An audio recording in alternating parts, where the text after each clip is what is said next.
देवियों एवं सज्जनों, ज्ञान संजीवनी परिवार में आप सभी का हार्दिक स्वागत है। मैं डॉक्टर मंजुश्री श्रीपाद नेवर।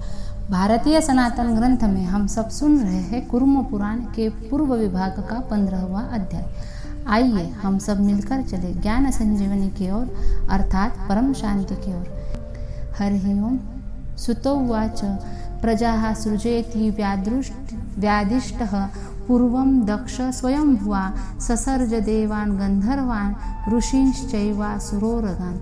अर्थात पूर्व काल में प्रजा की सृष्टि करो, इस प्रकार की स्वयंभू ब्रह्मा की आज्ञा प्राप्त कर दक्ष ने देवताओं, गंधर्वों, ऋषियों, असुरों तथा नागों की सृष्टि की। जब सृष्टि करने वाले उन दक्ष की वे प्रजाएं नहीं बढ़ी, तब उन्होंने मर्यादा पूर्वक मिथुन धर्म अर्थात स्त्री पुरुष संयोग से प्राणियों की सृष्टि की। उन्होंने वीरण प्रजापति की धर्मपरायणा असिकनी नाम की कन्या से 1000 पुत्रों को उत्पन्न किया। देवर्षि नारद की माया से उन पुत्रों के नष्ट हो जाने पर पुनः उन दक्ष प्रजापति ने वीरण की पुत्री असिकनी से ही 60 कन्याओं को उत्पन्न किया। उन 60 कन्याओं में से उन्होंने 10 धर्मों को, 13 कश्यप को, 27 चंद्रमा को, 4 अरिष्टनेमि को, 2 बहुपुत्र को, 2 बुद्धिमान कुशाश्व को और इसी प्रकार 2 कन्याएं अंगिरा को प्रदान की। अब मैं उनके वंश विस्तार का वर्णन करूंगा। अरुंधति, वसु, जामिनी, लंबा, भानु, मरुत्वती, संकल्पा, मुहूर्ता, साध्या तथा भामिनी, विश्वा ये 10 धर्म की पत्नियां हैं। इनके पुत्रों के नाम सुनो। विश्वा के विश्वेदेव हुए और साध्या ने साध्य नाम वाले पुत्रों को जन्म दिया। मरुत्वती से मरुद्गण हुए और वसु से वसु नामक 8 पुत्र हुए। भानु से भानुओं और मुहूर्ता से मुहूर्तों की उत्पत्ति हुई। लंबा से घोष और जामी से नागविथि नामक पुत्र उत्पन्न हुए। अरुंधति से संपूर्ण पृथ्वी से संबद्ध प्राणियों की उत्पत्ति हुई और संकल्पा से संकल्प नामक पुत्र उत्पन्न हुए। इस प्रकार धर्म के ये 10 पुत्र कहे गए हैं। आप ध्रुव, सोम, धर, अनिल, अनल, प्रत्युष तथा प्रभास ये 8 वसु कहे गए हैं। आपके वैतंड्य, श्रम, श्रांत तथा ध्वनि नामक पुत्र हुए और ध्रुव के पुत्र संसार के संहारक भगवान काल है। भगवान वर्चा सोम के पुत्र है और धर के द्रविण नामक पुत्र है। अनिल के पुरोजव तथा अविज्ञात गति नाम वाले पुत्र है। अतुल के पुत्र कुमार है जो सेनापति नाम से कहे जाते हैं। प्रत्युष नामक वसु के महायोगी भगवान देवल नामक पुत्र हुए। इसी प्रकार प्रभास के प्रजापति विश्वकर्मा नामक पुत्र हुए जो शिल्पकारी है। अदिति, दिति, दनु, अरिष्टा, सुरसा, सुरभि, विनता, ताम्रा, क्रोधवशा, इरा, कद्रु, मुनि तथा धर्मज्ञ। दक्ष की ये 13 कन्याएं कश्यप की पत्नियां हैं। उनके पुत्रों के विषय में सुनो। अंश, धाता, भग, त्वष्टा, मित्र, वरुणा, अर्यमा, विवस्वान, सविता, पूषा, अंशुमान तथा विष्णु ये सभी पूर्व काल में चाक्षुष मनवंतर में तुषित नामक देवता थे और वैवस्वत मनवंतर में ये ही अदिति के पुत्र 12 आदित्य कहे गए हैं। दिति ने काश्यप से बलवान 2 पुत्रों को प्राप्त किया। उनमें हिरण्यकशिपु बड़ा था, उसका अनुज हिरण्याक्ष था। दैत्य हिरण्यकशिपु महाबलशाली और पराक्रमी था। उसने तपस्या द्वारा परमेष्टि ब्रह्मा की आराधना कर उनका दर्शन किया तथा विविध स्तोत्रों द्वारा उनकी स्तुति कर दिव्य वरों को प्राप्त किया। उसके पराक्रम से पीड़ित एवं ताड़ित सभी देवता एवं देवर्षिगण शरण ग्रहण करने योग्य आश्रय स्वरूप सर्व जगन्मय शंभु देव स्वरूप त्राता, लोककर्ता, परम पुरुष, कुटस्थ जगत के एकमात्र पुराण पुरुष, पुरुषोत्तम, देवों के देव पितामह ब्रह्मा की शरण में गए। मुनीश्वरों, श्रेष्ठ देवताओं तथा मुनियों के द्वारा प्रार्थना किए जाने पर सभी देवताओं के कल्याण करने की इच्छा से कमल के आसन वाले ब्रह्मा क्षीरसागर के उत्तरी तट पर गए, जहाँ विनीत मुनीन्द्रों तथा देवताओं के द्वारा स्तुति किए जाते हुए हरि ईश्वर निवास करते थे। जगत के मूल कारण विश्व के गुरु कल्याणमय विष्णु देव का दर्शन करके उन्होंने मस्तक झुकाकर चरणों में प्रणाम किया और हाथ जोड़कर इस प्रकार कहा। ब्रह्मा ने कहा, भगवान आप सभी प्राणियों की गति है, अनंत है और इस संपूर्ण विश्व के आत्मस्वरूप है। आप सर्वत्र व्याप्त सभी देवताओं के शरीर रूप महायोगी तथा सनातन है। आप सभी प्राणियों की आत्मा प्रधान और परा प्रकृति है। आप वैराग्य और ऐश्वर्य में निरत, रागातीत तथा निरंजन है। आप ही कर्ता, भर्ता तथा देवताओं से द्वेष रखने वालों के संहर्ता है। अनंतेश आप ही रक्षा करने वाले परमेश्वर है। आप रक्षा करें। ब्रह्मा के द्वारा इस प्रकार भली भांति प्रवृत्त किए जाने पर विकसित कमल के समान नेत्र वाले, पीत वस्त्र धारण करने वाले तथा असुरों के द्वेषी भगवान विष्णु बोले, अत्यंत वीर्यशाली देवताओं आप लोग प्रजापति के साथ इस स्थान पर किस कारण से आए हैं, अथवा मैं आप लोगों का कौन सा कार्य करूं? देवता कहते हैं, भगवान, ब्रह्मा के द्वारा प्राप्त वरदान के कारण घमंड से भरा हुआ हिरण्यकशिपु नामक दैत्य ऋषियों सहित सभी देवताओं को पीड़ित कर रहा है। हे पुरुषोत्तम, आपको छोड़कर अन्य सभी प्राणियों से वह अवध्य है। जगन में आप उसे मारने में समर्थ है। आप ही सभी के रक्षक है। देवताओं के द्वारा कही गई उस बात को सुनकर संसार के रक्षक विष्णु ने दैत्य प्रमुख उस हिरण्यकशिपु वध के लिए स्वयं एक पुरुष को उत्पन्न किया। सुमेरु पर्वत के समान शरीर वाले, घोर रूप वाले, भयानक एवं हाथ में शंख चक्र गदा धारण करने वाले उस पुरुष से गरुड़ ध्वज ने कहा, तुम अपने पराक्रम से उस दैत्यराज हिरण्यकशिपु को मारकर इस पुनः इस स्थान पर शीघ्र ही वापस लौट आओ। विष्णु का वचन सुनकर शंख चक्र गदाधारी वह दूसरे महामेरु के समान देव गरुड़ पर आरूढ़ होकर भीषण नाद करते हुए अव्यक्त महापुरुष पुरुषोत्तम को प्रणाम कर हिरण्यकशिपु दैत्य के महानगर की ओर गया। महामेघ की गर्जना के एक समान नाद को सुनकर बड़े बड़े दैत्यों ने दैत्यराज से हिरण्यकशिपु से भयपूर्वक कहा।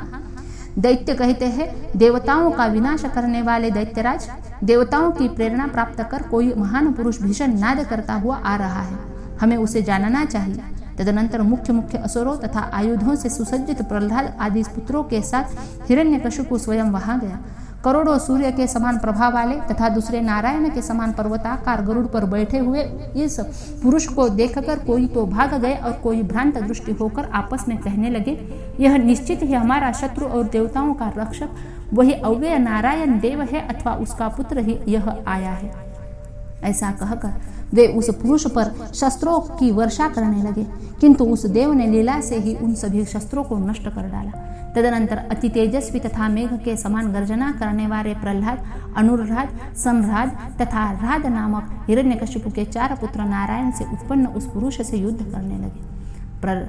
प्रहलाद ने ब्रह्मास्त्र, अनुराध ने वैष्णवास्त्र, संराध ने कौमास्त्र तथा राध ने अग्नियास्त्र का प्रयोग किया। वे चारों अस्त्र उस वैष्णव पुरुष के पास पहुंचकर उन वासुदेव विष्णु को किसी भी प्रकार बांधने में समर्थ न हो सके। तदनंतर महाबाहु महाबलशाली उस पुरुष ने उन चारों पुत्रों के पैरों को अपने हाथ से पकड़कर उन्हें फेंक दिया और गर्जना की। इस प्रकार पुत्रों के फेंक दिए जाने पर बलवान स्वयं हिरण्यकशिपु ने पैर द्वारा बड़े ही वेग से उस पुरुष की छाती पर प्रहार किया। उस प्रहार से पीड़ित होकर वह पुरुष गरुड़ पर चढ़कर अदृश्य हो गया तथा शीघ्र ही वहां गया जहां प्रभु नारायण स्थित थे। वहां जाकर उसने संपूर्ण घटित वृत्तांत उन्हें बतला दिया। तब सर्वज्ञानमय विमल देव ने मन में विचार कर आधा शरीर मनुष्य को एवं आधा शरीर सिंह का बनाया। नरसिंह शरीर धारण करने वाले अव्यक्त देव दैत्य समूहों को मोहित करते हुए अकस्मात हिरण्यकशिपु के नगर में प्रकट हो गए। भयंकर दाढ़ों वाले योगात्मा तथा प्रलयाग्नि के समान अनंत नारायण अपनी सर्वसंहार कारिणी शक्ति पर आरूढ़ होकर उसी प्रकार प्रकाशित हो रहे थे जैसे मध्याह्नकालीन सूर्य प्रकाशमान होता है।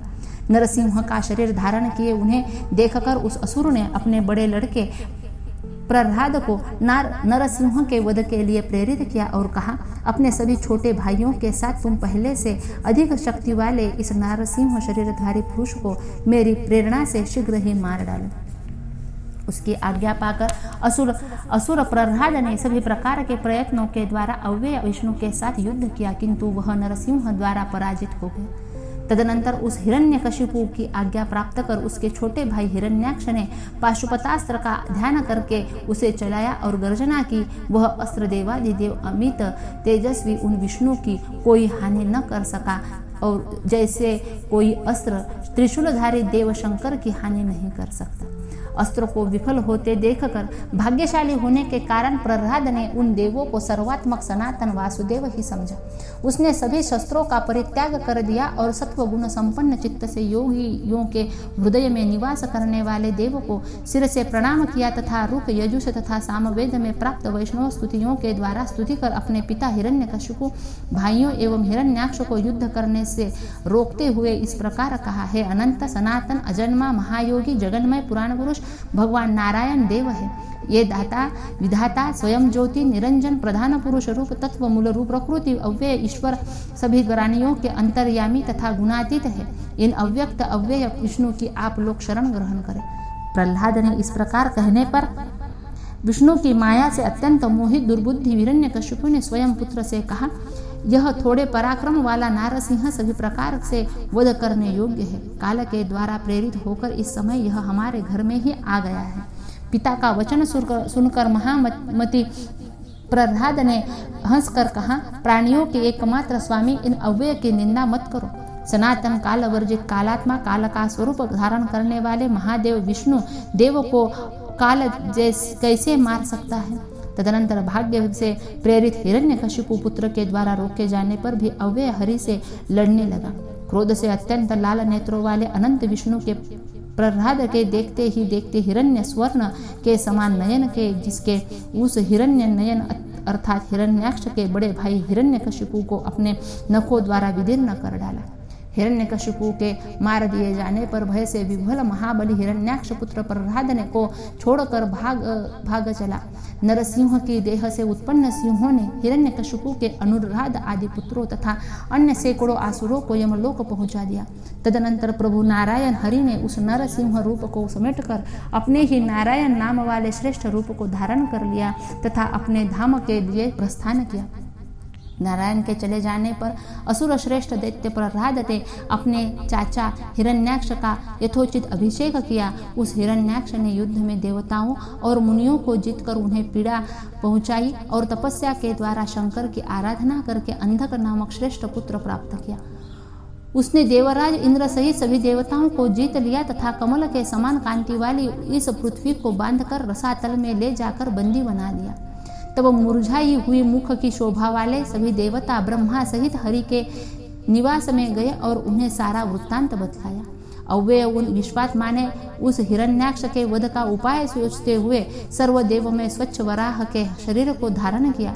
हिरण्याक्ष के समीप जाकर पुरुषोत्तम ने उसे मार डाला और कल्प के आदि में हिरण्याक्ष के द्वारा रसातल ले जाई गई इस पृथ्वी का अपने दाढ़ों द्वारा अर्थात उठाकर उद्धार किया।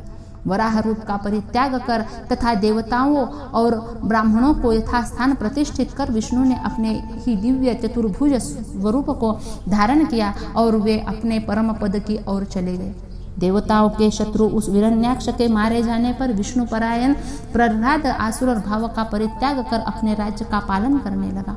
विष्णु की आराधना में निरत रहते हुए उसने विधि पूर्वक देवों का यज्ञ आदि द्वारा पूजन किया। विष्णु के प्रताप से उसका राज्य किसी प्रतिद्वंदी शत्रु आदि से रहित था।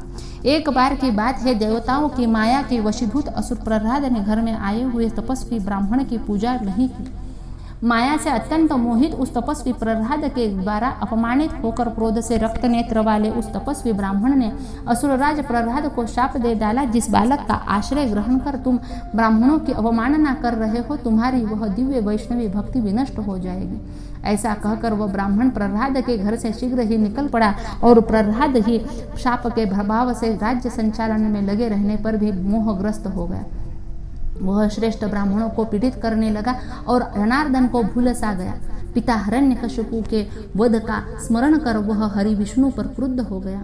तब उन दोनों सुरद्रोही प्रह्लाद और नारायण देव में अत्यंत घोर रोमांचकारी युद्ध हुआ। बड़ा भारी युद्ध करने के बाद विष्णु ने उसे जीत लिया। पहले के संसार के महात्म्य से उसे परम पुरुष हरि का वास्तविक ज्ञान उद्धृत हो गया और वह उनकी शरण में गया। तब से नारायण पुरुषोत्तम में अनन्य भक्ति रखते हुए उस दैत्येंद्र प्रह्लाद को महायोग की प्राप्ति हुई।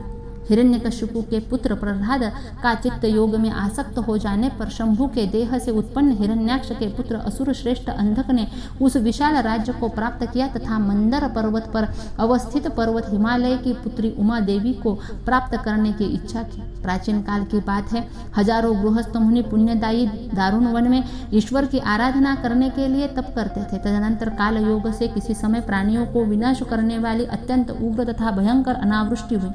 भूख से व्याकुल सभी मुनियों ने साथ मिलकर तपोनिधि गौतम से प्राण धारण के निमित्त भोजन की याचना की। बुद्धिमान उन गौतम ने उन सभी को अत्यधिक स्वाद युक्त अन्न प्रदान किया।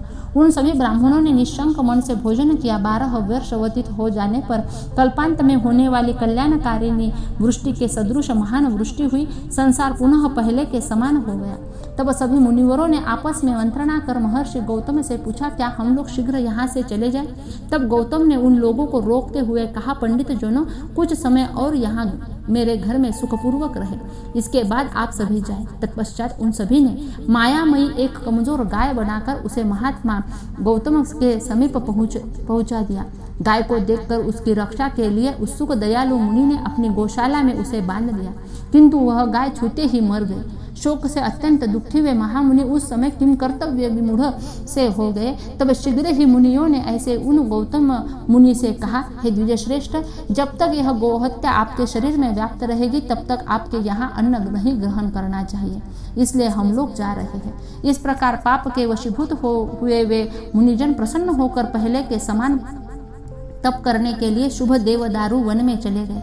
उन गौतम मुनि ने उन मुनियों की माया द्वारा कराई गई गोहत्या को किसी प्रकार से जान लिया और अत्यंत क्रुद्ध होकर इस प्रकार शाप दिया, महापातकियों के समान ये लोग वेद से बहिष्कृत हो जाएंगे और शाप के कारण बार बार जन्म लेने वाले होंगे।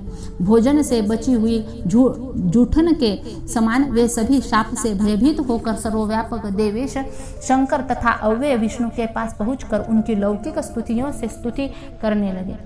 हे देवदेव विष्णु, हे महादेव शंकर, आप दोनों भक्तों का कष्ट दूर करने वाले हैं और इच्छानुसार योग का अवलंबन करने वाले हैं। आप हम लोगों की पाप से रक्षा करें। तब समीप में स्थित विष्णु की ओर देखकर वृषभ ध्वज शंकर ने कहा, बताइए कि ये पुण्य की इच्छा करने वाले लोग क्या चाहते हैं। तब भक्तवत्सल शरण्य हरि उन भगवान विष्णु ने विनीत श्रेष्ठ ब्राह्मणों की ओर देखकर शंकर जी से कहा, शंकर, वेद बाह्य पुरुष में पुण्य का लेश मात्र भी नहीं रहता। हे महादेव, वेद से ही धर्म उत्पन्न हुआ है, तथापि महेश्वर भक्तवत्सलता के कारण नरकों में जाने वाले इस सभी की हमारे द्वारा रक्षा की जानी चाहिए, ऐसा उचित प्रतीत होता है। इसलिए वृषभध्वज, वेद बाह्य पापियों की रक्षा करने एवं उन्हें मोहित करने के लिए मैं शास्त्रों की रचना करूंगा। इस प्रकार मुरारी माधव से प्रेरित किए गए रुद्र ने मोहित करने वाले शास्त्र को बनाया और उसी प्रकार शिव से प्रेरणा प्राप्त केशव ने भी ऐसे ही शास्त्रों की रचना की। कापाल, नाकुल, चाम, भैरव, पूर्व पश्चिम, पंचरात्र, पाशुपत तथा अन्य सभी सहस्त्रों शास्त्रों की रचना करके उन देवताओं ने उन वेदबाह्य से कहा, इन शास्त्रों में बताए गए कर्मों को करने के कारण बहुत कल्पों तक आप सब घोर अंधकार पूर्ण नरकों में गिरेंगे और फिर पाप समूह के क्षीण हो जाने पर मनुष्य लोक प्राप्त करेंगे। पुनः ईश्वर की आराधना के बल पर पुण्यवानों की गति प्राप्त करेंगे। आप सभी मेरी प्रसन्नता के लिए ऐसा ही करें। आप लोगों के निस्तारण का अर्थात दोष मुक्त होने का इसके अतिरिक्त अन्य कोई उपाय नहीं है। इस प्रकार शिव तथा विष्णु के द्वारा प्रेरणा प्राप्त कर उन महर्षियों ने असुरों से द्वेष करने वाले उन दोनों देवों की आज्ञा को सिर से स्वीकार किया। पुनः उन लोगों ने भी दूसरे शास्त्रों की रचना कर उनमें प्रवृत्त होने वाले शिष्यों को पढ़ाया तथा उन शास्त्रों के पढ़ने का फल भी बताया। शिव ने इन ब्राह्मणों के कल्याण के लिए पृथ्वी पर अवतार लेकर लोगों को मोहित करते हुए ब्राह्मणों के साथ भिक्षावृत्ति ग्रहण की। कपालों की माला का आभूषण धारण कर, चिता भस्म लगाकर और जटामंडल से मंडित हो इस लोक को मोहित किया। देवी पार्वती को अमित तेजस्वी विष्णु के समीप रखा और दुष्टों का निग्रह करने के लिए अपने अंग से उत्पन्न रुद्र भैरव को नियुक्त किया। देवी को नारायण के समीप रखकर कुलनंदन नंदी को वहां रखा तथा इंद्रादि देवों एवं गणपों को भी वहां स्थापित किया। महादेव के जाने के पश्चात विष्णु तनु साक्षात विष्णु स्त्री रूप धारण करके महेश्वरी पार्वती की भलीभांति सेवा करने लगे। सुंदर स्त्री का रूप धारण करके ब्रह्मा, अग्नि, इंद्र, यम तथा अन्य भी श्रेष्ठ देवता महादेवी की सेवा करने लगे। शंभु के अत्यंत प्रिय गणों के अध्यक्ष भगवान नंदीश्वर पूर्व की भांति द्वार पर स्थित रहे। इसी बीच अंधक नामक का एक कुबुद्धि दैत्य गिरिजा पार्वती को हरने की इच्छा से उस मंदर पर्वत पर आया। अंधक को वहां आया देखकर काल रूपधारी शंकर अमेयात्मा हर काल भैरव ने उसे रोका। उन दोनों का अत्यंत भयंकर और रोमांचकारी युद्ध हुआ। इसके बाद उस दैत्य ने अंधक नाम वाले हजारों दैत्यों को उत्पन्न किया। उन अंधक नाम वाले दैत्यों ने नंदीसेन आदि गणों को पराजित कर दिया। घंटाकर्ण, मेघनाथ, चंडेश, चंडतापन, विनायक, मेघवान, सोमनंदी तथा वैद्युत आदि से सभी अत्यंत बलशाली गण दैत्य श्रेष्ठ अंधक के पास जाकर शूल, शक्ति, रुष्टि, पर्वत शिखर तथा परशु द्वारा युद्ध करने लगे। अत्यंत बलवान दैत्येंद्र ने अपने हाथों से उन सभी के दोनों पैरों को पकड़कर घुमाते हुए उन्हें 100 योजन दूर फेंक दिया। तदनंतर अंधक द्वारा उत्पन्न सैकड़ों तथा हजारों की संख्या में प्रलयकालीन सूर्य के समान वे दैत्य भैरव पर टूट पड़े। अत्यंत भयंकर हाहाकार का शब्द होने लगा। भैरव रुद्र भीषण शूल लेकर युद्ध करने लगे। अंधकों की सेना को अजय देखकर भयभीत हर विभु अजन्मा देव वासुदेव की शरण में गए। तब देवी के समीप में स्थित उन देव भगवान विष्णु ने देवताओं के द्वेषियों का विनाश करने के लिए श्रेष्ठ 100 देवियों को उत्पन्न किया। तदनंतर विष्णु की महिमा से उन देवियों ने सैकड़ों अंधकों को उस युद्ध स्थल में खेल खेल में ही यमलोक भेज दिया। अपनी सेना की पराजय देखकर महान असुर अंधक भी युद्ध से विमुख होकर अत्यंत वेग से भाग चला। तदनंतर संसार में भक्तों के कल्याणार्थ 12 वर्ष तक चलने वाली लीला को समाप्त कर महादेव मंदराचल पर्वत पर चले आए। ईश्वर को आया हुआ जानकर सभी गणेश्वर उनके पास में आकर इस प्रकार स्थित हो गए जैसे द्विज सूर्य की उपासना में स्थित रहते हैं। अयोगियों के लिए दुर्गम पुण्यशाली भवन में प्रवेश कर शिव ने नंदी, भैरवदेव तथा केशव को देखा। उन देव शंकर ने प्रणाम करने वाले नंदी के ऊपर कृपा करके उनका सिर सूंघा और केशव का आलिंगन किया। महादेव को देखकर प्रीति से विकसित आंखों वाली उन देवी ने उन पर ईश्वर के चरणों में सिर से प्रणाम किया। तदनंतर शंकर प्रिया पार्वती ने उन्हें विजय का समाचार कहा और शंकर के पार्श्व में स्थित रहने वाले भैरव ने विनय पूर्वक विष्णु के महात्म्य को भी उन्हें बताया। उस विजय के समाचार तथा केशव विष्णु के पराक्रम को सुनकर शंभु भगवान शंकर देवी पार्वती के साथ श्रेष्ठ आसन पर विराजमान हुए। तदनंतर मरीचि आदि प्रमुख द्विज तथा सभी देवगण देवादिदेव त्रिलोचन का दर्शन करने के लिए मंदराचल पर आए। जिन्होंने दैत्य अंधक की सेना को पहले जीता था, वे श्रेष्ठ 100 देवियां भी ईश के दर्शनों की लालसा से वहां आई। चंद्रमा रूपी आभूषण से विभूषित शंकर को देवी पार्वती के साथ श्रेष्ठ आसन पर विराजमान देखकर उन देवियों ने आदर पूर्वक उन्हें प्रणाम किया और अत्यंत प्रेम से वे गान करने लगे। पिनाकी शंकर के वाम भाग में स्थित देवी गिरिजा एवं शंकर के आसन पर उनके साथ विराजमान प्रसन्न चित्त नारायण को उन देवियों ने प्रणाम किया। देवी पार्वती और नारायण के साथ सिंहासन पर बैठे हुए देव शंकर को प्रणाम कर उन श्रेष्ठ स्त्रियों ने पूछा। कन्याओं अर्थात देवियों ने कहा, अपनी कांति से प्रकाशित होने वाले आप कौन हैं? बाल सूर्य के समान आभा वाली यह बाला कौन है? और कमल के समान विशाल नेत्रों वाले एवं अपने शरीर के कारण शोभायमान यह कौन पुरुष है? उनके वचन सुनकर श्रेष्ठ वृषभ पर आरूढ़ होने वाले संपूर्ण प्राणियों के स्वामी महायोगी अव्यय शिव ने कहा, मैं अपने को नारायण तथा सनातन जगन्माता गौरी आदि अनेक रूपों में विभक्त कर स्थित रहने वाला देव ईश्वर ही हूँ। मेरे परम तत्व को न तो देवता आदि जानते हैं और न ही महर्षि, एकमात्र विश्वात्मा ये विष्णु और भवानी ही मुझे जानते हैं। मैं ही निष्क्रिय, शांत, अद्वितीय और परिग्रह शून्य हूँ। मुझे ही केशव देव तथा देवी अंबिका कहा जाता है। हे विष्णु ही स्वयं धाता, विधाता, कारण, कार्यकर्ता, कारयिता अर्थात कार्य के लिए प्रेरित करने वाला और भुक्ति तथा मुक्ति स्वरूप फलों को प्रदान करने वाला है। ये ही भोक्ता, अप्रमेय पुरुष, संहारता, काल का स्वरूप धारण करने वाले, सृष्टि तथा पालन करने वाले विश्वात्मा, सर्वव्यापक वासुदेव, कुटस्थ, अविनाशी, व्यापी, योगी, नारायण, तारक, पुरुष, आत्मा और अद्वितीय परम पद है। ये माहेश्वरी गौरी मेरी निरंजन शक्ति है। वेद इन्हें ही शांत, सत्य, सदानंद और परम पद बतलाते हैं। इन्हीं से यह सब उत्पन्न हुआ है और इन्हीं में लय भी हो जाएगा। ये ही सभी प्राणियों की गतियों में उत्तम गति है। इन्हीं देवों के साथ अद्वितीय, निष्कल तथा परम स्वरूप है। इस संपूर्ण विश्व का साक्षात्कार करता हूँ। जो इस तत्व को जानता है वह मुक्त हो जाता है। इसलिए अनादि अद्वैत विष्णु और आत्मस्वरूप ईश्वर शंकर को एक ही समझो। इससे तुम लोगों को शांति प्राप्त होगी। जो श्रद्धा संपन्न व्यक्ति अव्यक्त एवं आत्मस्वरूप विष्णु को भिन्न मानकर शिव की पूजा करते हैं वे मुझे प्रिय नहीं है। जो लोग जगत को उत्पन्न करने वाले विष्णु से द्वेष रखते हैं वे सभी मोहित व्यक्ति रौरव आदि नरकों में पड़े रहते हैं और सैकड़ों करोड़ कल्पों में भी मुक्त नहीं होते। इसलिए संपूर्ण प्राणियों के रक्षक अव्यय विष्णु को भलीभांति समझकर समस्त आपत्तियों में उन प्रभु का ध्यान करना चाहिए। सभी देवियों और गणेश्वरों ने भगवान के वाक्य को सुनकर नारायण देव तथा हिमालय की पुत्री देवी पार्वती को प्रणाम किया और भक्तजनों के प्रिय ईशान भगवान शंकर तथा भवानी के चरण युगल एवं नारायण के चरण कमलों में भक्ति की प्रार्थना की। तदनंतर गणेश्वरों और मातृदेवियों ने जगत को उत्पन्न करने वाले नारायण देव को नहीं देखा। यह एक आश्चर्य जैसा ही हुआ। इसी बीच कामदेव के द्वारा पीड़ित महादैत्य अंधक मोहित होता हुआ देवी गिरिजा को हरण करने के लिए पर्वत पर आया। इसके बाद विराट शरीरधारी श्रीमान योगी निर्मल नारायण पुरुषोत्तम दैत्यों से युद्ध करने के लिए वही प्रकट हो गए। तदनंतर वे काल रुद्रदेव भगवान विष्णु को अपने पार्श्व में करके तथा मुख्य गणदेवों शिलाद पुत्र नंदी और मातृकाओं को साथ लेकर युद्ध के लिए स्वयं गए। अग्नि के समान त्रिशूल को लेकर वे देवदेव शंकर आगे आगे चले। उन श्रेष्ठ गणराजों तथा 1000 बाहु वाले देव विष्णु ने भी उनका अनुगमन किया। देवताओं के बीच में उस समय मेघ के समान वर्ण वाले गरुड़ वाहन भगवान विष्णु उसी प्रकार सुशोभित हो रहे थे जिस प्रकार सुमेरु पर्वत के शिखर पर आरूढ़ तीनों लोकों के नेत्र स्वरूप भगवान सूर्य सुशोभित होते हैं। अनादि अमेय त्रिशूल पानी भगवान हर हजारों स्वरूप धारण कर पृथ्वी पर प्रकट हुए।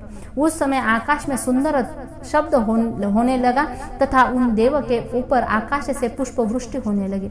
गणेश्वरों के राजा शिव को गणेश्वरों द्वारा घिरे हुए आते देखकर देव शत्रु अंधक इंद्र तथा मातृकाओं गणों और सभी प्रधान देवताओं के साथ युद्ध करने लगा। अपने बाहुबल से युद्ध में सभी को जीतकर वह सत्व विहीन अंधक अनंत तेजस्वी शंभु के समीप गया जहां वे काल रुद्र विमान पर बैठे हुए थे। अंधक को आते हुए देखकर भगवान गरुड़ ध्वज ने विभूति से सुशोभित भैरव महादेव से कहा, भगवान आप संसार के कंटक रूप दैत्यपति अंधक को मारने में समर्थ है। आपको छोड़कर इसे मारने में और कोई दूसरा समर्थ नहीं है। आप सभी लोगों का संहार करने वाले ईश्वर के कालमय शरीर हैं। वेदों को जानने वाले विद्वानों के द्वारा विविध मंत्रों से आपकी स्तुति की जाती है।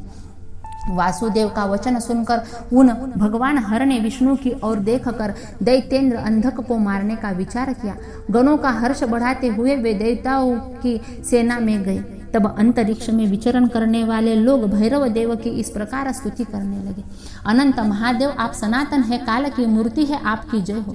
आप अग्नि रूप और सभी प्राणियों के भीतर सदैव निवास करने वाले हैं। आप ही यज्ञ, आप ही वशटकार और आप ही धाता अव्यय हरि है। आप ही ब्रह्मा महादेव और आप ही तेज स्वरूप परम पद है।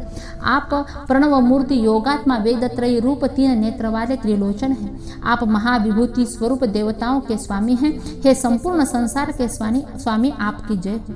तदनंतर सज्जनों के आश्रय स्थान एवं प्रलयकालीन अग्नि के समान भयंकर वे ईश्वर अंधक दैत्य को पकड़कर अपने त्रिशूल के अग्रभाग में रखकर नाचने लगे। त्रिशूल पर पिरोए हुए अंधक को देखकर पितामह ब्रह्मा तथा देवगण संसार सागर से मुक्त करने वाले भैरव देव को प्रणाम करने लगे। मुनि तथा सिद्धजन स्तुति करने लगे और गंधर्व किन्नर गान करने लगे तथा अंतरिक्ष में रमणीय अप्सराओं के समूह नृत्य करने लगे।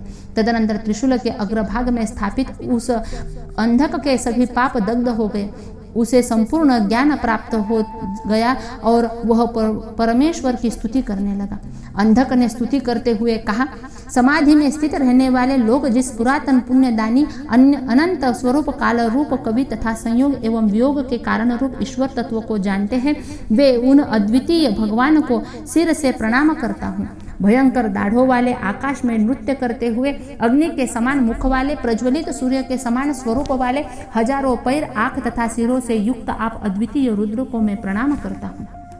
हे आदिदेव, देवताओं के द्वारा आपके चरणों की पूजा की जाती है। आप विभाग रहित शुद्ध तत्व स्वरूप है, आपकी जय हो। अद्वितीय अग्नि रूप आप वायु आदि भेदों से बहुत प्रकार से पूजित होते हैं और अखिल आत्म रूप है। सूर्य के समान वर्ण वाले पुराण पुरुष एकमात्र आपको ही तम माया रूप अंधकार से परे कहा जाता है। आप इस संसार के साक्षी है, निरंतर इसका पालन करते हैं और आप ही संहार करने वाले हैं। आप योगियों के समूहों द्वारा सेवित होते रहते हैं। अद्वितीय अंतरात्मा रूप आप देह आदि विशेष पदार्थों से रहित होते हुए विभिन्न देहों में अनेक प्रकार से स्थित रहते हैं। आप आत्मा शब्द से बोध्य और परमात्म तत्व है। कुछ लोग आपको ही शिव कहते हैं। हे प्रभो, स्वयं आप आनंद स्वरूप परम पवित्र ओंकार शब्द से वाच्य अविनाशी पर ब्रह्म है। आप स्वयं वेद वाक्यों में ईश्वर शब्द से सिद्ध है और समस्त विशेष पदार्थों से शून्य है। आप इंद्र, वरुण, अग्नि, हंस, प्राण, मृत्यु, अंत एवं यज्ञ है। वेदों के जानने वाले द्वारा आपके नीलकंठ, एक रुद्र, प्रजापति और भगवत स्वरूप की स्तुति की जाती है। आप संसार के आदि और नारायण हैं। आप ही पितामह और प्रपितामह हैं। वेदांत शास्त्र तथा गुह्य उपनिषदों में आप ही सदाशिव और परमेश्वर इस नाम से वर्णित है। तमोगुण से परे परम परमात्मा पंच पदार्थ स्वरूप ब्राह्मी, वैष्णवी एवं शाक्त तीनों शक्तियों से अतीत, निरंजन और सहस्त्र शक्ति रूप आसन पर विराजमान रहने वाले आप परमात्मा को नमस्कार है। ब्रह्मा, विष्णु एवं शिव इन त्रिमूर्ति रूप अनंत पदात्मक आत्ममूर्ति जगन निवास और जगन्मय को नमस्कार है। ललाट में नेत्र धारण करने वाले तथा लोगों के हृदय में स्थित आपको नमस्कार है। मुनिंद्रों तथा सिद्धों द्वारा जिनके चरण कमलों की पूजा की जाती है, ऐसे नागराजों की माला धारण करने वाले आपको नमस्कार है। ऐश्वर्यमय धर्म के आसन पर विराजमान रहने वाले परमोत्कृष्ट एवं संसार को उत्पन्न करने वाले आपको नमस्कार है। हजारों चंद्रमा और सूर्यों के समान नेत्र वाले तथा सुंदर मध्य भाग वाले सोम स्वरूप आपको नमस्कार है। हिरण्यबाहो देव आपको नमस्कार है। अंबिका के पति मृड आपको नमस्कार है। अत्यंत गुह्य गुह्यांतर वेदांत रूपी विज्ञान के द्वारा निश्चित किए गए तीनों कालों के प्रभाव से रहित शुद्ध तेजों में स्थान वाले महेश को नमस्कार है। शिव को नमस्कार है। इस प्रकार स्तुति कर रहे उस अंध को प्रसन्न होकर भगवान परमेश्वर ने त्रिशूल के अग्रभाग से उतारा और हाथों से स्पर्श करते हुए कहा, दैत्य, इस समय तुम्हारे द्वारा की गई स्तुति से मैं तुम पर अत्यंत प्रसन्न हूँ। तुम गणपति पद प्राप्त कर अमर होकर मेरे समीप में निवास करो। तुम रोगों से रहित, संदेह शून्य, सभी दुखों से रहित और नंदीश्वर के अनुचर होकर देवताओं के द्वारा भलीभांति पूजित होगे। देवताओं के भी देव शंकर के इतना कहते ही हजारों सूर्य के समान प्रकाशमान त्रिनेत्रधारी चंद्रमा के चिन्ह से सुशोभित नीलकंठ जटा मुकुटधारी विशाल भुजा में त्रिशूल धारण किए तथा महादेव रूप में विद्यमान उस अंधक दैत्य को देव शंकर के समीप में स्थित देखकर देवता तथा गणेश्वर अत्यंत आश्चर्यचकित हो गए और उसकी स्तुति करने लगे। तदनंतर भगवान विष्णु ने हंसते हुए देवादिदेव शिव से कहा, महादेव, आपने उचित ही प्रभाव दिखलाया। महान पुरुष अज्ञान से उत्पन्न दोषों को नहीं देखते और गुणों को ही ग्रहण करते हैं। इतना कहे जाने के बाद गणेश्वरों श्रेष्ठ देवों केशव तथा अंधक के साथ भैरव शंकर के पास गए। अंधक विष्णु तथा मातृकाओं के साथ देव भैरव को आया देखकर उन कल्याणकारी हर को परम शांति प्राप्त हुई। हिरण्याक्ष के पुत्र का हाथ पकड़कर ईश्वर शंकर वहां गए जहां शंकर प्रिया पार्वती विमान पर बैठी हुई थी। संसार के दुखों को हरण करने वाले भवशंकर को अंधक के साथ आया देखकर उन्हें सुख प्राप्त हुआ। तब उन्होंने अंधक पर कृपा की। अंधक शंकर के पार्श्वभाग में स्थित महेश्वर को देखा। वह पृथ्वी पर दंडक के समान गिर गया और देवी के चरण कमलों में प्रणाम किया, जिनसे प्रधान प्रकृति और पुरुष उत्पन्न हुए हैं और जो संपूर्ण विश्व का संहार करने वाली है। उन अनादि शंकर प्रिय अद्रितनया अर्थात पर्वत पुत्री को मैं प्रणाम करता हूँ, जो अति निर्मल हिरणमय मंगलकारी आसन पर भगवान शिव के साथ सुशोभित होती है। उन अव्यय और अजन्मा को मैं नमस्कार करता हूँ।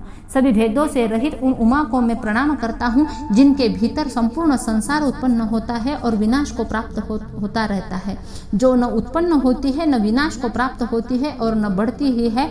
उन गुणातीत हिमालय की पुत्री उमा को मैं नमस्कार करता हूँ। देवी शैलपुत्री, मैंने मोहित होकर जो किया उसके लिए आप मुझे क्षमा करें। देवताओं और असुरों से पूजित आपके चरण कमलों को मैं नमस्कार करता हूँ। भक्ति से विनम्र हुए दैत्यपति के इस प्रकार स्तुति किए जाने पर भगवती गौरी पार्वती ने उस अंधक को पुत्र रूप में स्वीकार किया। तदनंतर रुद्र से उत्पन्न परमेश्वर भैरव शंभु की आज्ञा से मातृकाओं के साथ पाताल गए, जहाँ विष्णु की संहारकारिणी तापमसी मूर्ति के रूप में नृसिंहाकृति ईश्वर अव्यक्त हरि स्थित है। तदनंतर शेष से भी पूजित परमात्मा तत्व से संयुक्त कर दिया। उन देव के परमात्मा से संयोग करते हुए समय सभी बुभुक्षित मातृकाओं ने त्रिशूलधारी महादेव को प्रणाम कर कहा, मातृकाओं ने कहा, महादेव हम भूखी है, आप आज्ञा दे, हम तीनों लोकों का भक्षण करेंगे, हमारी और किसी प्रकार से तृप्ति नहीं होगी। इतनी बात कहकर विष्णु से उत्पन्न वे मातृकाएं चराचर सहित संपूर्ण त्रिलोकी का भक्षण करने लगी। तब उन भैरव देव ने नृसिंह शरीरधारी नारायण देव हरि का ध्यान किया। हरि क्षण भर में ही प्रकट हो गए। भैरव देव ने उन्हें बतलाते हुए कहा, भगवान आपकी ये मातृकाएं त्रिलोकी का भक्षण कर रही है, उन्हें आप शीघ्र ही रोके। नरसिंह शरीरधारी विष्णु के द्वारा पुनः उन देवियों को स्मरण किए जाने पर वे उन नरसिंह रूप वाले महादेव के पास आ पहुंचे। संहार करने वाले उन सभी शक्तियों ने विष्णु के समीप आकर भैरव रूपी अति तेजस्वी शंभु को शक्ति प्रदान कर दी। उन मातृकाओं ने जगत को उत्पन्न करने वाले नृसिंह, भैरव तथा शेषनाग को भक्षण कर क्षण भर में ही एक होते हुए देखा। ऋषिकेश ने कहा, शूलपानी भगवान शंकर के जो भक्त है और जो मेरा स्मरण करते हैं, प्रयत्न पूर्वक उनका यहाँ पालन करना चाहिए। महेश्वर के अंश से उत्पन्न सबका संहार करने वाली यह मेरी ही अतुलनीय मूर्ति है। यह भुक्ति तथा मुक्ति को प्रदान करने वाली है। भगवान अनंत और काल मेरी ही दो प्रकार की तामसी अवस्थाएं हैं। देवादिदेव चतुर्मुख ब्रह्मा मेरी राजसी मूर्ति है। वे ही ये संसार का संहार करने वाले दुर्धर्ष काल देव है। कल्प का अंत होने पर ये रुद्रात्मा संपूर्ण विश्व का भक्षण करेंगे। सबको मोहित करने वाली सत्वगुण संपन्ना मेरे नारायण इस नाम वाली जो मूर्ति है, वह नित्य समस्त संसार की स्थापना करती है। मेरी उस मूर्ति को विष्णु, परम ब्रह्म, परमात्मा, परम गति, मूल प्रकृति, अव्यक्त और सदानंद इस प्रकार से कहा जाता है। विष्णु के द्वारा इस प्रकार समझाने पर देवी रूप उन सभी मातृकाओं ने उन्हीं महादेव हरि की शरण ग्रहण की। मैंने आप लोगों से अंधक के विनाश और अमित ओजस्वी देवादिदेव भैरव के महात्म्य का संपूर्ण वर्णन किया। एतद् वह कथितं सर्वं मया अंधक निर्बहरणं महात्म्यं देवदेवस्य भैरवस्यामिति तौजसः इति श्री कूर्मपुराणे षट्सहस्राख्यां संहितायां पूर्व विभागे 15ोऽध्यायः। आने वाले अगले वीडियो में हम इसी कूर्म पुराण के पूर्व विभाग का 16वां अध्याय सुनेंगे।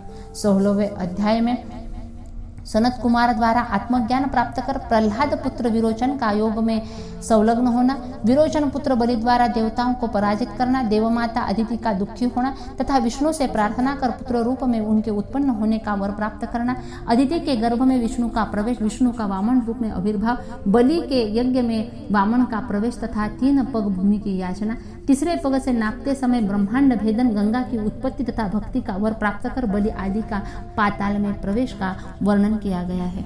हरि ओम।